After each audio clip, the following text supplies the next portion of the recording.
인간의 몸을 돌보는 의사와 그리스도의 몸인 교회를 돌보는 의사와는 유사성이 있다 할 수 있습니다.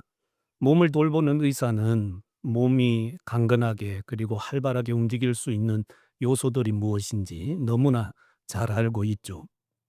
그리스도의 몸인 교회를 돌보는 영적인 의사도 건강한 그리스도의 몸이 되도록 하는 데 있어서 가장 필요한 요소들이 무엇인지 너무나 잘 알고 있습니다.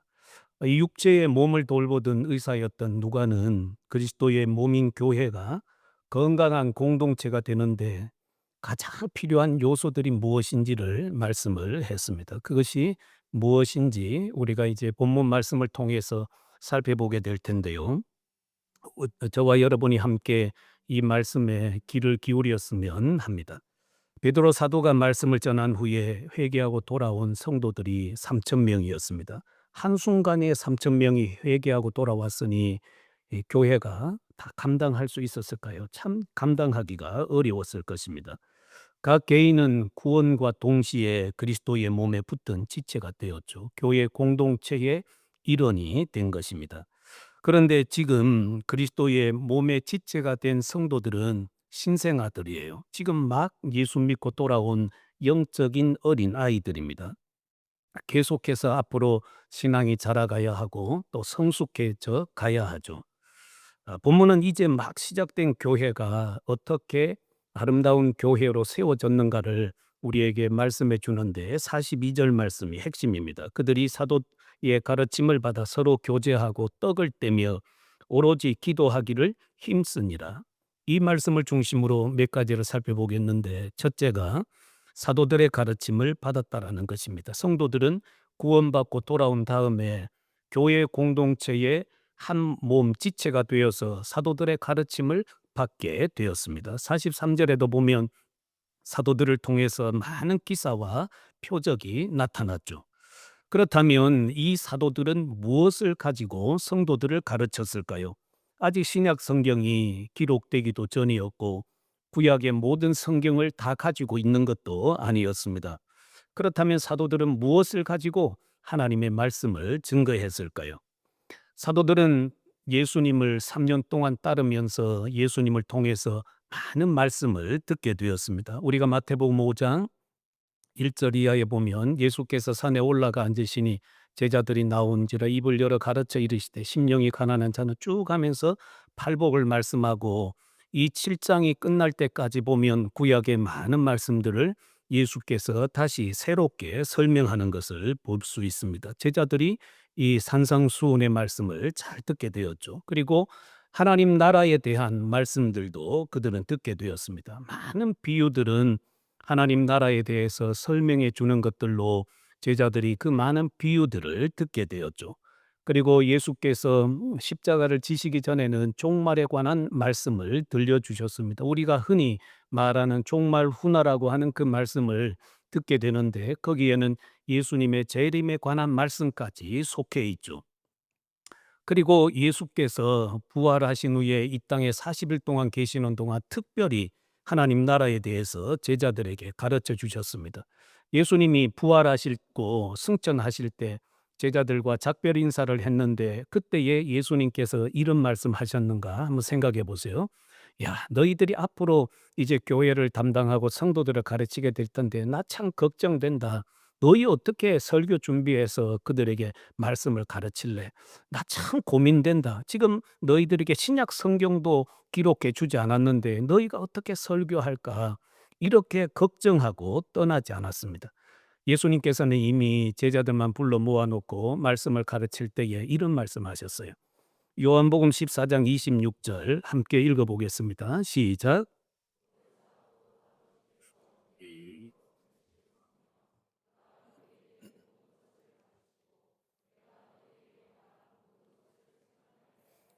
예. 요한복음 15장 26절 내가 아버지께로부터 너희에게 보낼 보혜사 곧 아버지께로부터 나오시는 진리의 성령이 오실 때에 그가 나를 증언하실 것이요 걱정할 필요가 없다라는 것입니다. 베드로 사도가 오순절에 선포한 말씀을 보아도 알 수 있듯이 그는 성령의 능력으로 예수 그리스도에 관해서 기록된 구약 성경을 성령의 능력으로 다 해석해 냈습니다. 여러분, 베드로 사도가 오순절에 성령이 내게 부어지시면 나는 설교를 해야 돼. 그래서 내가 골방에 들어가서 설교 준비를 좀 해 놓고 있다가 성령이 마침 내게 부어지면 내 나가서 능력 있게 설교할 거야. 그렇게 하지 않았거든요. 설교 준비해 갖고 나오지 않았습니다. 하나님의 성령께서 그의 입을 통하여 담대하게 하나님의 말씀을 선포하게 하셨죠. 성령께서 예수님이 가르치신 모든 것을 생각나게 하시고 그것을 전할 수 있도록 하셨습니다. 사도들이 성령으로 계속해서 충만함을 유지한다면 성령께서는 그들에게 끊어지지 않는 능력의 말씀을 부어 주실 것입니다. 성도들은 이 성령이 충만한 사도들을 통해서 계속해서 가르침을 받고 장차 다가올 환란을 대비해서 튼튼한 하나님의 사람들로 준비되어 갔습니다. 여러분, 오늘날도 우리가 힘써야 하는 것은 말씀으로 가르침을 받는 것이죠. 매일매일 밥을 먹듯이 하나님의 말씀을 먹어야 한다라는 것입니다. 이제 예수님을 구주로 각 고백한 영적 신생아뿐만 아니라 오래 믿은 성도들이라고 할지라도 매일매일 하나님의 말씀으로 가르침을 받고 내 신앙이 더욱더 성숙하게 자라가야 하죠. 베드로전서 2장 2절에 갓난아기들 같이 순전하고 신령한 젖을 사모하라. 이는 그로 말미암아 너희로 구원에 이르도록 자라게 하려 함이라. 하나님께서 갓난아기들에게 본능으로 주신 것이 있습니다. 그것은 엄마의 젖을 빠는 것이죠. 아기들은 눈을 감고도 엄마의 젖 냄새가 나면 거기에 막 고개를 들이밀면서 필사적으로 달려드는 것을 엄마들은 경험했을 것입니다. 그리고 이 젖을 빨고 나면 인두 곧 이 목구멍으로 그 젖을 삼키기 위해서 0.5초 동안 잠시 숨을 멈춘대요. 이건 의사가 한 말이에요. 제가 한 말 아니에요. 잠시 숨을 멈추고 그 젖을 삼키게 되는데 여러분이 아기를 가슴에 품고 이 젖을 먹일 때 "엄마 잠깐 기다려. 내 0.5초 동안 숨 멈추고 이 젖 삼키고 다시 젖 먹을게." 그랬나요? 이 천재들을 안 낳으셨군요. 아마 그렇게 말하고 젖을 삼킨 아기는 한 명도 없을 거예요. 본능적으로 반사적으로 작용합니다. 여러분, 우리의 눈을 향해서 뭔가 티끌이 날아오면 "어머머머머 티끌이 날아온다. 내 눈이 어떻게 할까?" 이럽니까?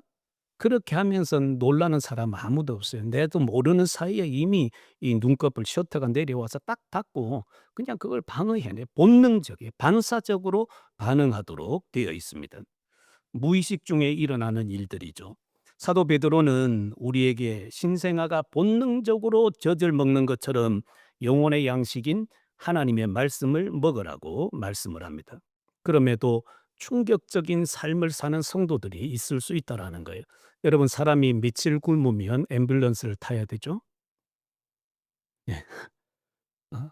여러분이 며칠 정도 굶으면 '앰뷸런스를 타고 가야 되겠다.' 이런 생각이 들 것 같습니까? 한번 그냥 얘기해 보세요. 제가 지적하고 나쁘다고 말하려고 하는가요? 일 주일 금식이다 생각하지 않고 그냥 굶었을 때에 많이 굶으면 한 2주 정도면 앰뷸런스를 타고 가야 될 거예요. 병원에 가서 처방을 받고 다시 원기 회복을 위해서 좋은 영양제도 맞고 해야 될 건데 우리가 예수님을 믿고 난 다음에 하나님의 말씀, 내 영혼의 양식이라고 하는 말씀을 며칠 안 먹으면 앰뷸런스 타야 되죠. 예. 며칠 안 먹으면 앰뷸런스를 타야 되는가? 육체하고 거의 비슷하지 않을까요? 앰뷸런스를 타고 하늘 병원에까지 가서 예수님 통해서 영양분 공급받고 "내 다시 돌려보낸다 너. 돌려보낼 테니까 이제는 좀 굶지 말고 이 말씀 하나님께서 주신 말씀 좀 잘 먹고 그렇게 좀 살아라." 응? 그런데 돌아와서 "일 바쁩니다. 주님 저 너무 바빠요. 사업이 너무 바빠요. 직장이 너무 바빠요. 유튜브 보는 것도 너무 바빠요. 그런 것 때문에 주님께 시간 드릴 게 없어요. 말씀 읽을 시간이 없어요." 그러다가 또 앰뷸런스를 타고 또 하늘 병원에 가서 예수님께 처방받고 와야 돼. 1년을 살면서 몇 번 정도 그럴 것 같습니까? 현재 내 영적 상태, 하나님의 말씀을 대하는 나의 영적 상태는 어떨 것 같습니까? 한번 우리가 곰곰이 생각해 보십시오. 교회에 충실히 나오고 우리가 예배 생활하고 또 하나님 앞에서 봉사도 해요. 그렇지만 말씀은 먹지 않아요. 그러면 아사 상태에 빠져요. 아사 상태. 그래서 내가 섬기는 것도 조금 지나다가 보면 힘이 빠져서 불편해지고 힘들어지는 상황에 놓일 수 있다라는 것입니다. 여러분 그렇게 산다면 그의 삶은 어떻게 될까요? 주님의 인도를 받지 못하게 된다라는 것입니다. 내 삶에서 예수님은 감대 없고 내가 충만하고 내가 살아서 내 인생을 내가 좌지우지하게 되는 것이죠. 그러니까 내 생각과 조금만 다르면 내 생각과 조금만 틀리다고 하면 금방 막 버럭 화가 나고 분노가 치밀어 오르는 것은 내가 하나님의 말씀을 먹지 않고 하나님의 말씀으로 가르침을 받고 있지 않다라는 산 증거입니다. 그러나 신생아처럼 하나님의 말씀을 사모하면 말씀이 내 영혼의 양약이 되고 내 마음의 육체에도 양약이 된다라는 것입니다. 내 영혼과 마음에 치유가 일어나고 골수가 윤택하게 되는 이 복이 나에게 임하게 되죠. 마음과 육신이 건강해야 우리의 삶에서도 평안을 누릴 수 있게 되는 것입니다. 여러분 가운데 삶이 금이 가고 상처가 있고 마음이 무너지는 아픔을 경험하는 분들이 계세요. 말씀으로 돌아가 보세요. 여러분이 여러분의 생애 가운데 한 번도 내게 찾아온 상처나 고통이나 아픔을 말씀을 통해서 회복하고 말씀을 통해서 이겨내려고 하는 그런 경험을 한 번도 해보지 않은 분들이 있다면 말씀으로 한번 돌아가 보세요. 말씀은 내 영혼을 치료하고 내 마음의 상처를 치료하고 내 마음의 자존심 약함들을 다 물리치게 하고 회복시켜서 건강한 하나님의 사람으로 살도록 하는 능력이에요. 아까 우리 장로님도 여호와 라파의 하나님, 치유의 하나님이라고 말씀하셨잖아요. 전능하신 하나님은 온 우주를 말씀으로 창조하셨는데 말씀으로 우리의 마음 하나 치료 못하시겠어요? 말씀으로 우리의 깨진 마음 하나 봉합하지 못하겠어요? 말씀이면 다예요. 그 말씀이 우리의 삶을 회복시키고 능력 있게 한다라는 것입니다. 우리 주님께서 이처럼 멋진 성경을 우리에게 주신 것은 성경 한 권 사서 집에 잠재워 두라고 주신 것이 아니에요. 말씀을 부지런히 읽고 말씀 속에서 깨닫고 영혼의 양식으로 삼고 삶의 지표로 삼으라고 우리에게 말씀을 주신 것입니다. 여러분 성경 역사, 이 교회 역사 속에서도 하나님의 말씀을 소홀히 여기고 이 하나님의 말씀을 멀리하던 시대치고 사람의 영혼이 활발하게 움직여졌던 시대는 없어요. 교회도 힘을 얻고 능력 있게 살았던 그 시대는 있지 않았습니다. 말씀이 멀리 떠나면 영혼도 피폐해져 가고 교회 생활도 피폐해져 가게 됩니다. 그건 너무나 당연한 사실이죠. 오늘날 한국은 좀 다르겠지만 우리가 살고 있는 북미에서는 굉장히 큰 위험에 우리가 처해 있습니다.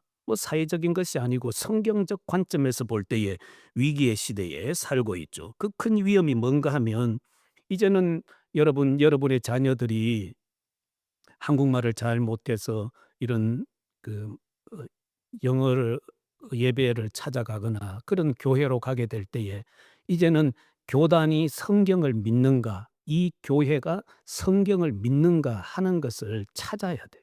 그런 시대가 되었어요. 십자가 달려 있고 교회당이라고 하는 교회 이름이 붙어 있어도 성경 안 믿는 교회들이 많다라는 거예요. 교회들이 성경 안 믿어요. 교단이 성경 안 믿어요. 자신들이 더 자신들의 신념과 자신들의 그 이념을 앞세워서 성경 안 믿어요. 그러니까 우리가 정신 차리고 하나님의 말씀으로 내 가슴을 채워두어야 분별력이 생기고 그걸 찾아낼 수 있거든요. 여러분의 자녀들도 너 좋으면 아무 교회라도 가. 교회만 나가면 돼. 아니에요.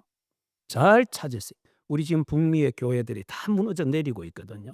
성경을 믿는 교단, 성경의 절대적 주권을 인정하고 성령께서 영감하셔서 기록한 하나님의 말씀이요 오류가 없는 절대적 하나님의 말씀임을 믿지 않는 교회들이 너무 많다라는 거예요. 그래서 우리 부모님들도 정신을 잘 차리고 말씀 위에 굳건하게 서야 이 자녀들에게 가르칠 수 있어요. 여러분 초등학교가 얼마나 지금 무너져 있는지 아시죠? 예, 캐나다 초등학교, 학교가 얼마나 많이 무너져 있는지 몰라요. 여기서 그런 말씀 드릴 수 없지만 여러분 주변에 초등학교에서 가르치는 교사가 있다면 한번 물어보세요. 가서 예수 예자도 잘 못 꺼내게 돼 있어요. 그런 상황, 우리 자녀들이 이런 상황에 다 노출되어 있거든요.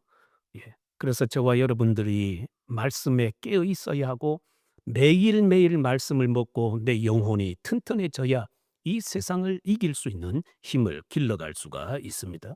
저는 여러분들에게 바라기는 여러분들이 목마른 사슴이 시냇물을 찾아 갈급함 같이 하나님의 말씀에 대한 갈급함이 그렇게 넘쳐서 매일매일 하나님 말씀 앞에 서서 여러분의 영혼을 살피고 삶을 살펴나갈 때에 승리하는 삶을 살게 될 것이고 하나님께서 그 성도들에게 힘을 주셔서 영적으로나 육적으로나 담대하게 상황을 이겨가게 하시는 힘을 주시리라 믿습니다. 여러분들이 말씀을 통해서 힘을 얻으시기 바랍니다. 두 번째는 성도들이 서로 교제했습니다. 44, 45절에 보면 믿는 사람이 다 함께 있어 모든 물건을 서로 통용하고 또 재산과 소유를 팔아 각 사람의 필요를 따라 나눠주며 신약 성경에 이 교제라는 단어가 처음 등장을 해요. 그러니까 복음서 중에서 누가복음 여기에 교제, 노인냐라고 하는 이 단어가 처음 등장을 하게 됩니다. 이 교제는 성령께서 교회에 오시고 난 다음에 교회에게 주신 아주 귀한 선물이었습니다. 성령께서 이끄시는 교제는 그리스도의 몸인 교회 안에서 참여하거나 나누는 것을 의미했습니다. 그래서 이 교제는 특별했어요. 그 시대의 세상의 어떤 단체에서도 있지 않고 오직 성령이 이끄시는 교회 안에만 있었던 것이 바로 이 교제라고 하는 것입니다. 여러분 우리가 이 교제라고 할 때 저와 여러분이 함께 이 자리에 앉아서 예배하는데 이게 교제라고 하지 않아요. 내가 잘 아는 분과 잠시 대화한다고 해서 그게 성경이 말하는 교제는 아닙니다. 예배 후에 우리가 서로 잘 친분이 있는 분들끼리 커피 한 잔하고 또 식사도 할 수도 있고 또 담소도 나눌 수 있어요. 뭐 교제의 한 부분이라고 할 수는 있겠지만 성경이 말씀하는 진정한 교제는 아니라는 것입니다. 여러분 성경이 말씀하는 진정한 교제, 초대교회 성도들이 나누었던 교제는 희생이 따르고 비용이 들어가는 것이었습니다. 성경이 말씀하는 교제는 그리고 성경에서 이것 하나다, 딱 이것 하나만 교제다 그렇게 말씀하지 않아요. 교제라고 했는데 성경의 내용들을 찾아보면 교제가 아주 풍성했습니다. 예루살렘 교회가 이 흉년으로 인해서 성도들이 참 이 궁핍한 상황에 놓이게 됐던 때도 있었습니다.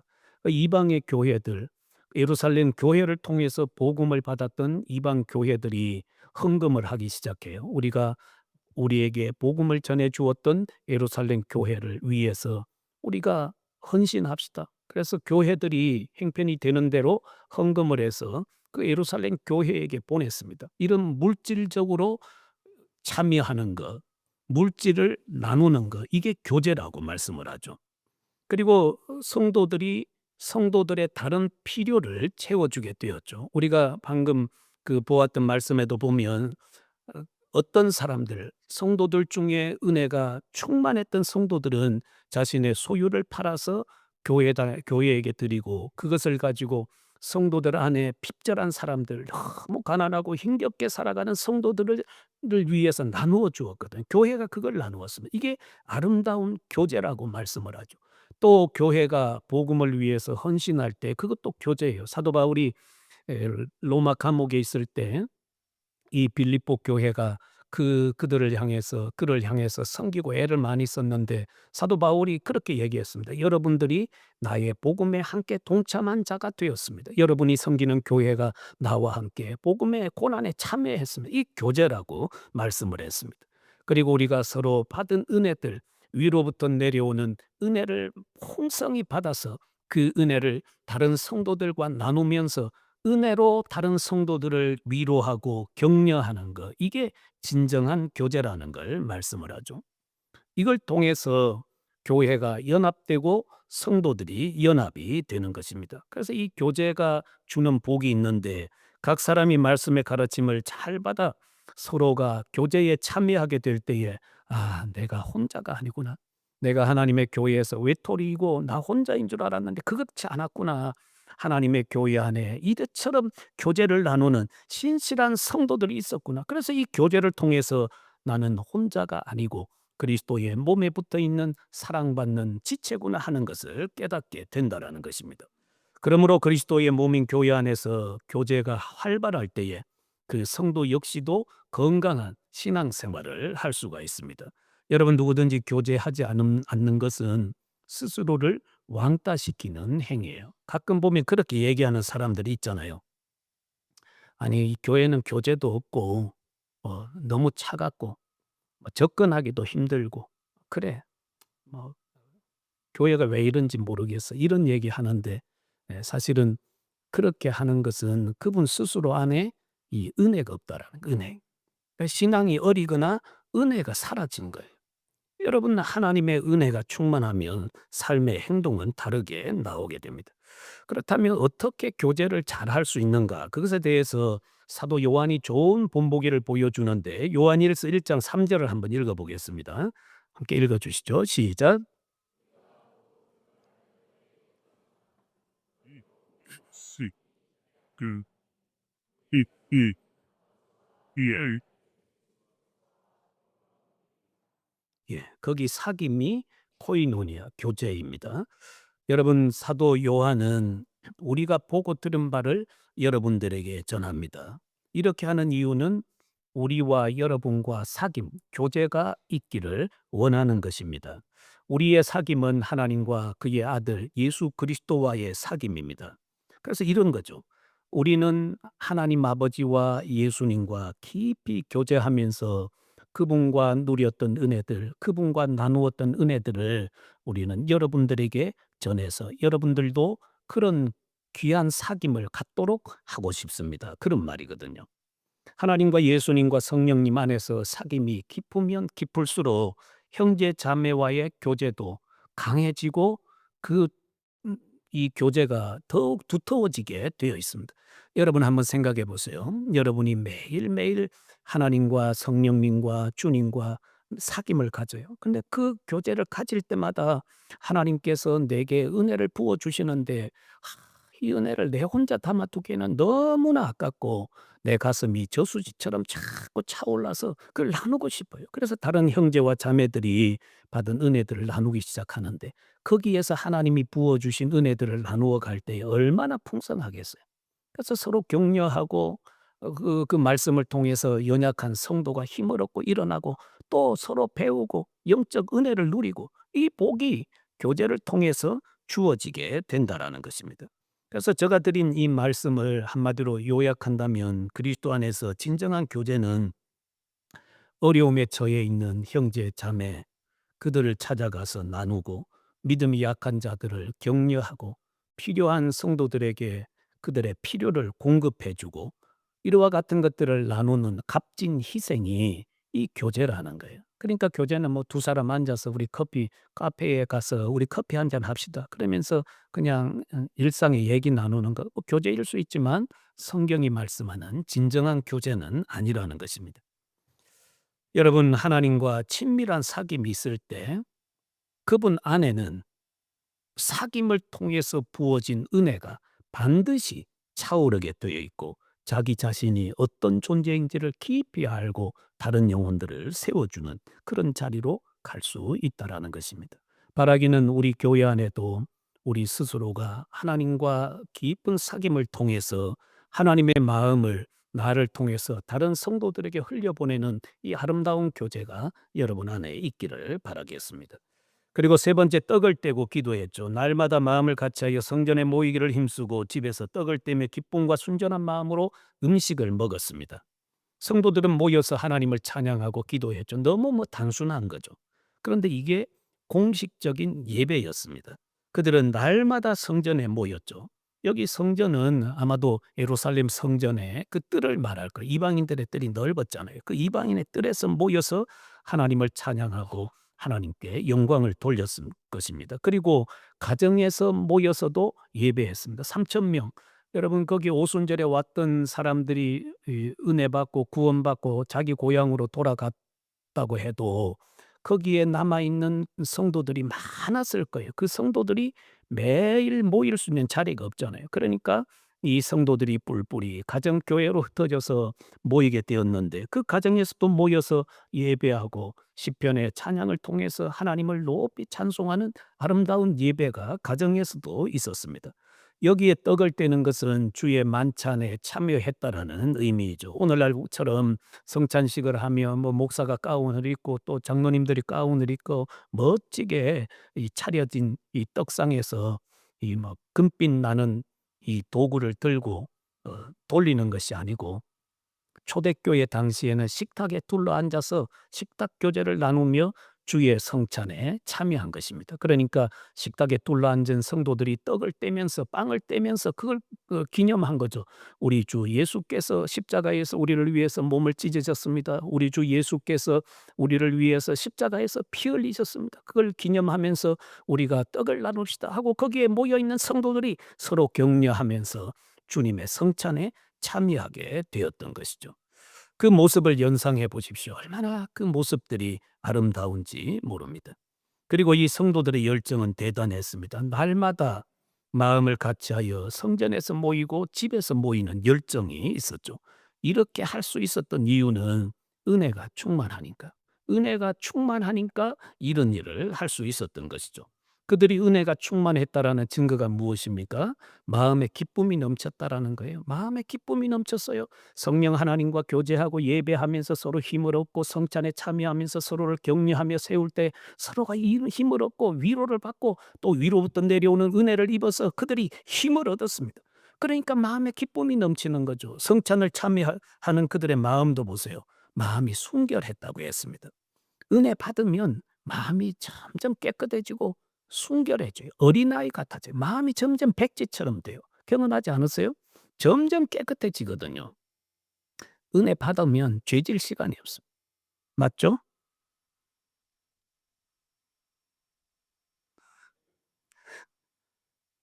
잘못 물었습니까? 은혜 받으면 죄질 시간이 어디 있어요? 하나님 찬양하고 말씀 읽고 기도하고 하나님과 더 가까이 가고 싶어서 더 열정일 거예요. 여러분도 한번 노력해 보세요. 은혜 받으면 죄질 시간이 없어진대. 유튜브 보는 거 좀 줄이고 내게 유익하지 않는 시간들 그거 좀 주님을 위해서 이제 좀 돌려 드리고 나를 위해서 너무 많이 뭐 셀폰도 하고 유튜브도 보고 뭐 인터넷도 하고 했으니 이제는 좀 마음 정신 차리고 하나님께 이런 시간들 돌려 드리면서 하나님께 내 마음을 드리자. 그러면서 은혜를 받는 거죠. 은혜 받으면 죄 지을 시간이 없어요. 은혜 받으면 더 하나님 기쁘게 하고 이런 예배가 살아나고 기도도 살아날 거예요. 여기 성도들 보면 이 예배 후에는 기도가 뒤따라왔습니다. 이거는 개인적인 기도를 말하지 않죠. 함께 모여서 공동체가 한 기도를 의미합니다. 여러분 기도는 내 소원만 하나님 앞에 막 기관단총 쏘듯이 내 기도만 가지고 쏘고 그냥 툴툴 털고 가는 게 기도가 아니에요. 기도는 하나님과 깊은 영적 교제. 그래서 그 기도를 통해서 나의 소원도 아래지만 저기 하나님 나라의 거룩한 자원들, 하늘 창고에 하나님이 쌓아두신 거룩한 능력들, 자원들을 가져다가 내가 사용하는 것이 기도예요. 그게 기도라는 것이 통로예요. 주님은 그걸 원하셨습니다. 그래서 성도들이 그 하늘로부터 오는 이 능력을 덧입고 세상을 놀라게 했습니다. 세상을 놀라게 했어요. 기도로 하나님의 능력을 입으니까 교회는 더욱 힘을 얻고 세상은 교회를 두려워하는 곳이 되었습니다. 여러분 오늘날도 교회가 힘을 얻고 예배가 살고 기도가 살기 위해서는 히브리서 기자가 한 이 말씀을 우리가 기억하면 좋겠는데요. 히브리서 10장 24절 25절에 서로 돌아보아 사랑과 선행을 격려하며 서로 격려하래요. 여러분 정말 믿음 안에 살려고 애를 참 많이 썼습니다. 당신이 베푸는 그 사랑으로 저가 힘을 얻었습니다. 서로 격려하라. 선행을 격려하고 모이기를 피하는 어떤 사람들의 습관과 같이 하지 말라고 하죠. 그 당시에도 초대교회 당시에도 뭐 교회 모인다고 날마다 집에서 모인서 뭐 예배하고 뭐 기도한다고 그게 뭐가 돼요? 네. 피곤하지도 않았어요. 맨날 그렇게 모이게 모이지 말아요. 이런 사람들이 그때도 있었다니까요. 주님 오실 때까지 이런 사람은 있을 거예요. 성경은 그러한 사람들 말 쫓지 말고 주님이 오실 날이 가까워짐을 보면 볼수록 더 많이 모이고 더 많이 모여서 기도하고 하나님 찬송하고 예배하라고 이렇게 말씀을 하고 있습니다.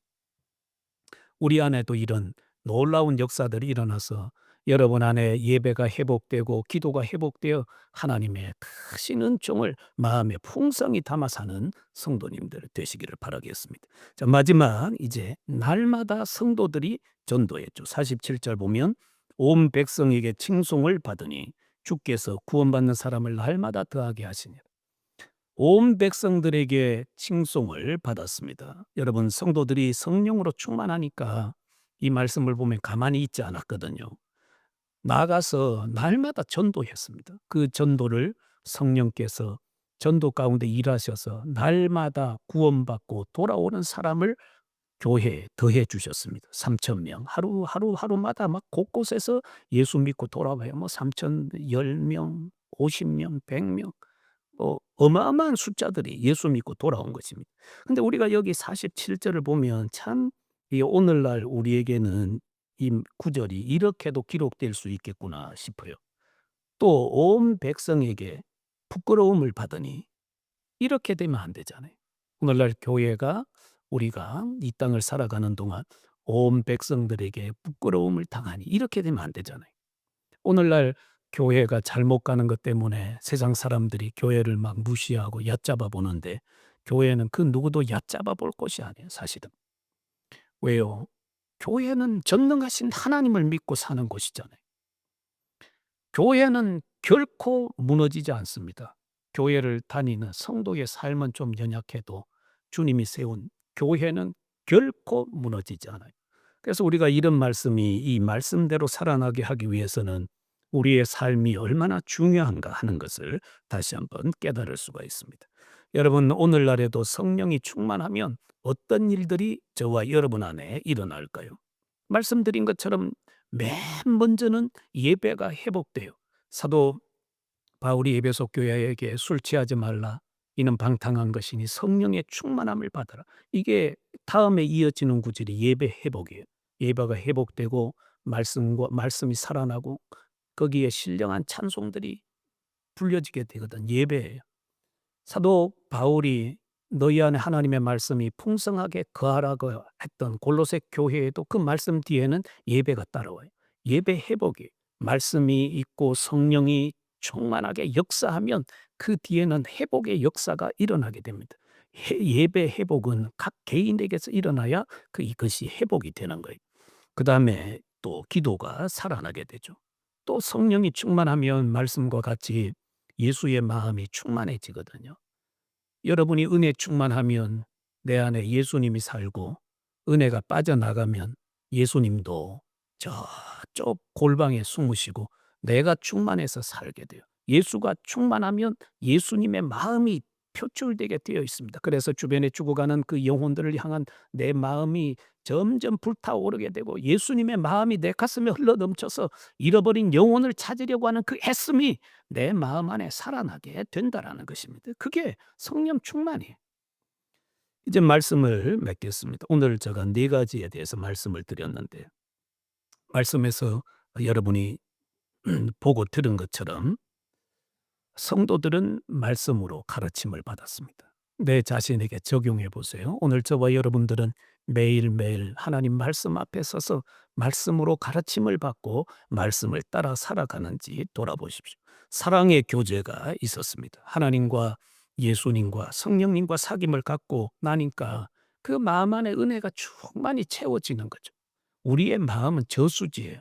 우리의 마음에서는 우리 스스로 은혜를 만들어낼 능력이 없거든요. 우리 마음은 저수지예요. 물을 담는 저수지예요. 그러니까 하나님과 성령님과 예수님과 깊은 교제를 통해서만 그 마음의 저수지가 채워집니다. 차오를 때에 넘쳐날 수 있거든요. 그런 거예요. 그러니까 이 사랑의 교제를 통해서 내 곁에 있는 성도가 나를 통해 상처받는 것이 아니고 힘을 얻고 다시 일어나죠. 이게 이 교제가 주는 힘입니다. 예배와 기도에 힘쓰게 되었죠. 하나님 앞에 예배가 대충대충 소홀히 여겨지는 것이 아니고 정말 최선을 다해서 이번 한 번의 예배가 내 인생을 바꿉니다. 그런 마음의 자세로 하나님을 예배하게 되는 것입니다. 전도가 살아났으며 성령 충만을 받은 성도들이 날마다 이른 양을 찾자 나섰습니다. 물론 우리가 사는 삶의 자리에서는 어려울 수도 있겠지만 여러분 안에 이 마음이 생기게 되면 여러분 주변을 돌아볼 거예요. 내 가족들도 돌아보게 될 거고 형제들도 돌아보게 될 거고 친구들도 돌아보면서 여러분이 그 영혼 건져내려고 애를 쓰게 될 것입니다. 이런 교회, 성령이 다스리고 성령이 충만한 교회의 모습을 한번 보십시오. 얼마나 아름다운 교회입니까? 이런 교회를 오늘 하나님은 그리워하실 거예요. 왜요? 오늘날 교회들이 너무 주저앉아 있거든. 하나님이 그리워하실 거예요. 바라기는 우리 교회가 철저한 성령의 통치를 받고 하나님이 바라시는 교회. 이 세상에 많은 교회들이 있지만 철저하게 하나님의 말씀을 신뢰하고 순종하며 주의 말씀이 제게 죽으라고 하면 죽겠습니다. 가라고 하면 가겠습니다. 멈추라고 하면 멈추겠습니다. 이런 마음의 자세를 가지고 주의 말씀에 순종하는 교회, 이런 교회로 세워져 갔으면 합니다. 그리고 매일매일 성령의 충만함을 받고 하나님 아버지의 뜻을 따라 살아가는 저와 여러분 모두가 되시기를 바랍니다. 이 시간에 한번 기도하죠.